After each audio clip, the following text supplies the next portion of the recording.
If you're like most Americans, you throw it in the trash.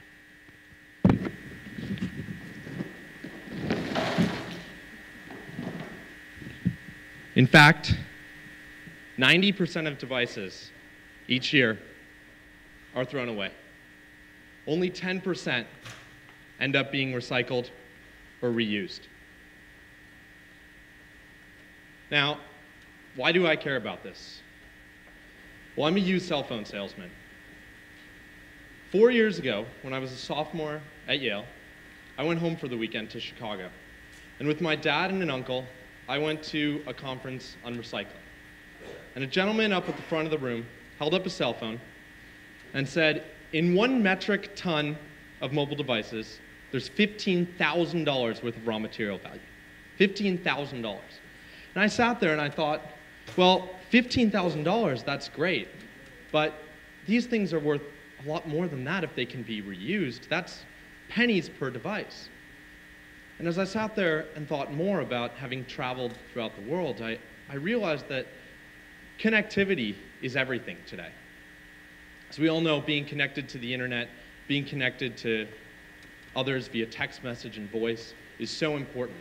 And while here in the United States, we can buy devices, and in much of the developed world, we're lucky enough to be able to afford these wonderful new iPhones and laptops. In much of the world, it's still prohibitively expensive, particularly because here in the US, the carriers subsidize your device each time you purchase it. When you buy an iPhone, AT&T pays 2/3 of the cost in order to get you to pay a monthly subscription every single month.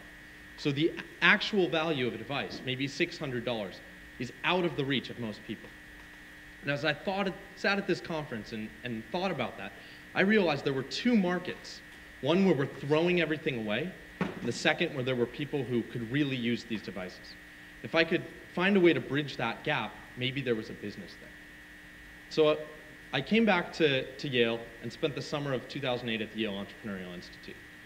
And I quickly learned a few things. There were 1 billion phones sitting just in the United States in closets and drawers. Millions more laptops, desktops, servers, etc. Those 1 billion phones have a latent value of $12 billion. And what's astounding is that each year we're adding another 150 million devices to that pile of junk. So I joined up with a friend, a former teammate on the lightweight crew team, and we said, we got to figure out a way to solve this. This is easy. You just get devices back and you resell them, and we can divert them from going into the garbage. And so we decided to partner with a couple of charities.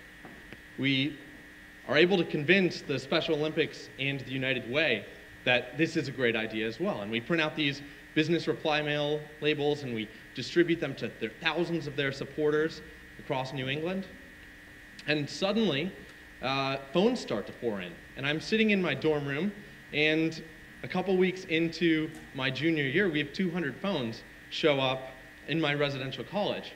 And so this is great, but with regards to the magnitude of the problem, we realized we still weren't doing that much. So we take out a small office above Ashley's over on York Street, and we start bringing in more devices, and we think, how can we incentivize people to sell us more devices? Now, I was an aspiring economist at the time, and I knew everything was about incentives.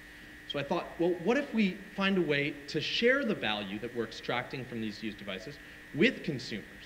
Because right now, obviously, there's a problem. So we build a website, and we launch in early 2009, and that website allows anyone to go online. We launch with 9 categories: laptops, cell phones, MP3 players, digital cameras, 3,500 device types. You can go online, answer a few simple questions about your device, get a price, print out a free prepaid shipping label, send it in, and a few days later, you have a check in the mail. Well, the best website in the world is great, but if no one knows about it, you're stuck at the same problem. You can't bring in more devices.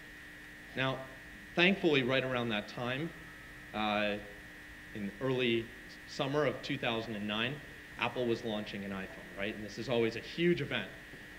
So we decided to go down to the Apple store on 5th Avenue in New York City, and we take our earliest interns and employees, and 6 of us go down, and we dress up in these absolutely ridiculous iPhone suits, and we go to the bank, and I take out my life savings and my partner's life savings. Not the smartest idea. We're walking around the streets of New York with $20,000 in cash in my backpack. And we go to the Apple store, and as people walk out of the store, we offer them money for their used phones. Because as I mentioned before, these devices are worth a great deal. Now, this starts to attract attention. Well, we bought back $20,000 worth of iPhones that day, but even more importantly, we got recognition from the New York Times and CNN and CNBC and all of these other great, wonderful organizations that can really drive traffic. And within a month, we've had 100,000 visitors to the site and 10,000 plus trade-ins. Now, I'm really proud of what we've been able to accomplish in the intervening years since we launched the site. We've been able to process hundreds of thousands of phones. Today, we serve some of the largest corporations in the world, processing not just their phones, but their laptops, a lot of their other devices. But still, I'm struck by the scope of the problem. You see, while I talk about phones here, this is indicative of electronic waste more generally. In 1995, there were only 24 million cell phone subscribers in the United States, 105 million worldwide. Last year, we crossed the 6 billion mark worldwide and 300 million mark here in the United States. Everyone but the baby has a cell phone today. And laptops, servers, etc., it's all the same. We're starting to make a dent, but recycling rates are still below 10%, whereas for plastic, paper, and cardboard, we're well over 50%.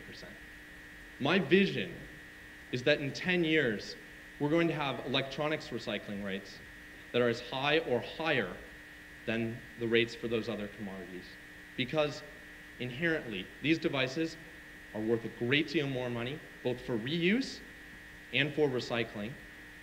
And if we throw them away, we're actually doing a great deal more harm to the environment. So I would urge you, ask you that next time you get a new iPhone or a new laptop, it really doesn't take a lot of work.